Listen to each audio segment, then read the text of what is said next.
is naive to expect generosity from others.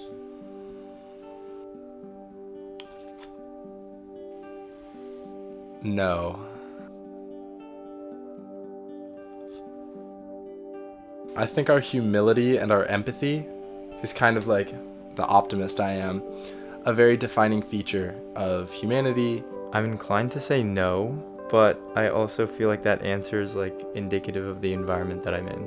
Like I think that people are in environments in which it would be naive of them to expect generosity from others. But personally, I'm not. You should never expect or think anybody owes you anything. People definitely have set expectations that generosity is owed. In a way, I think it should almost be earned rather than just... It should be given to those who need it, but in this day and age, it's much harder to come by and it needs to be earned. Love is often lust in disguise. Love is often lust in disguise. I do agree, yes. Yeah, I think to some extent. I'm not gonna explain, but I do agree. Big fat yes for that one. Yep. No further comment. People are just really horny, man. I don't know what to tell you. I think love comes in different forms. I have the most beautiful friendships with people, and I openly tell them that I love them. So in that sense, in terms of familial love, in terms of love for friends, lust has no place. But in terms of romantic attachments, distinction between lust and love is complex. So for that reason, I'll say yes, and that they can probably get mixed up.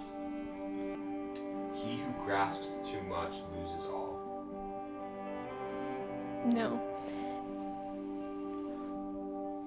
In terms of material things, I would say yes. But I think that if you are a person who grasps for learning and love and connection and, all those kinds of things, then I don't think that you'll lose everything. I think that you'll have a much more fulfilled life. People will sacrifice people in relationships for money, and they'll, at the end of the day, die holding the money in their hands, but they won't die surrounded by people. And they don't lose all, they just lose what's important. I agree. Focus on what you're most passionate about, not what you expect others to want you to do, and just grab, what you want to do in the future. I just think sometimes we stretch ourselves too thin. We can't really focus on any one thing. The worst misfortune is easily accepted if it has fallen upon a neighbor and not oneself. Yeah, I mean, yeah, like obvious. Yes, wholeheartedly. People have a really easy time thinking away the pain of others. What is happening to millions and millions of people all over the world, and pain and suffering that they experience every day, has no weight. I heard about another shooting today where 3 people at least were killed in a high school in Michigan, and then it left my mind until just now, which is a really sad thing. You don't really feel the same thing. And you can be as sympathetic or empathetic as you want, but it's still not you. And you can still have the part of you that's like, ooh, at least it's not me. No, sometimes I feel like empathy, if you're really close to that person, sometimes it hurts more when it happens to that person than to you because of how you value that person in your life. So I don't always agree. Sometimes seeing something happen to someone else is also really difficult. Possession kills love. I'm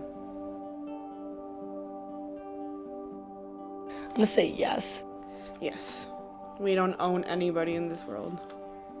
We're all free. A lot of the time, when people want something, they just want the idea of having it. And then when they actually have it, they're a little disappointed. Maybe in the very extreme sense of the word, but I think possessive tendencies or possessive thoughts or that kind of thing is actually a very natural part of love. You can have possessive tendencies, and that can just be an extension of your love, and it actually might be I think it is a really central part to a lot of people's. We just don't really talk about it. It is pointless to hope for an exceptional destiny. Oh, that's tragic. Oh, that is tragic. Yes. I don't feel the need to have an exceptional destiny. I'm perfectly happy to live a life of mediocrity and obscurity. There's always going to be down moments and negative sides, and in the sense that like exceptional is like perfect, then no. No. I don't think it's pointless to hope for an exceptional destiny. It may be pointless to believe that you'll have an exceptional destiny. But you certainly won't have an exceptional destiny if you never hope to have one. If you reach for an exceptional destiny and you fall, I think that you're going to come out with a lot of great learning along the way, which I think is the value in itself. The act of hoping and putting faith into something is what keeps people going, and that in itself is almost more important than reaching the final destination. If you want to be well served, serve yourself. If you want to be well served, serve yourself. Yeah, it reminds me of the same, like, if you cannot pour from an empty cup, so first be okay with yourself and then help others. You can't expect other people to love you unless you love yourself, and that goes for treating yourself well. Like, you have to take care of yourself before you can take care of others and ensure they can take care of you. Yes. I really feel like I'm just such a negative person right now. But yes. Because you are the only person who knows 100% what you like and how you like something. There's an element of truth of that, like at the end of the day, it's like all you really have is yourself. No. If you want to be well served by other people, you need to show them the same respect and the same kindness and the same generosity. It needs to be reciprocal. You can't expect to be well served by other people without putting in the same work and the same effort. No.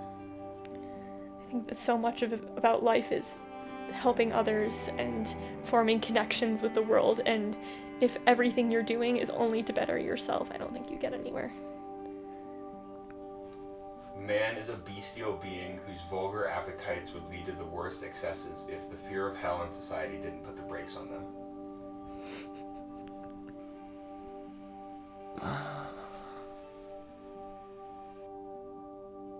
The fact that I have to think about this is really disturbing. I'm like, No.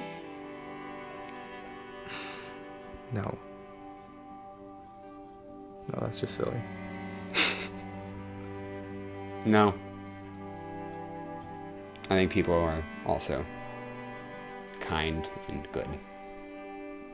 I like to believe that people are better than that, because I think that if you believe that they are what you just described, then that's all that you'll see. I guess like we have the choice to both be evil and good, to do great evil and do great good. And I think that's kind of what we are. And I think there are like societal structures that kind of push us in a direction or maybe inhibit a certain direction. I feel like the other thing that stops people from doing evil is the fear of like repercussion, aka hell. Human nature will never change.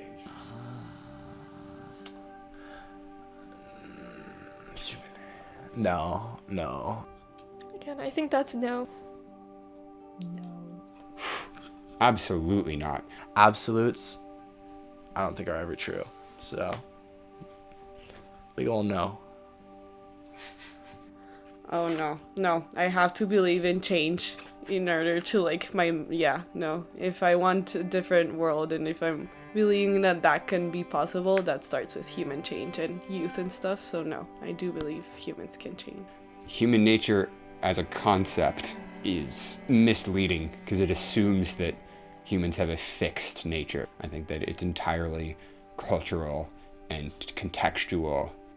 It's not just your genes or your bones or whatever, it's like what's around you. Who we surround ourselves with, what we surround ourselves with, the society we're within. I think human nature is always changing. I think it's not a finite thing. And I think it's impossible to say that it is set in stone.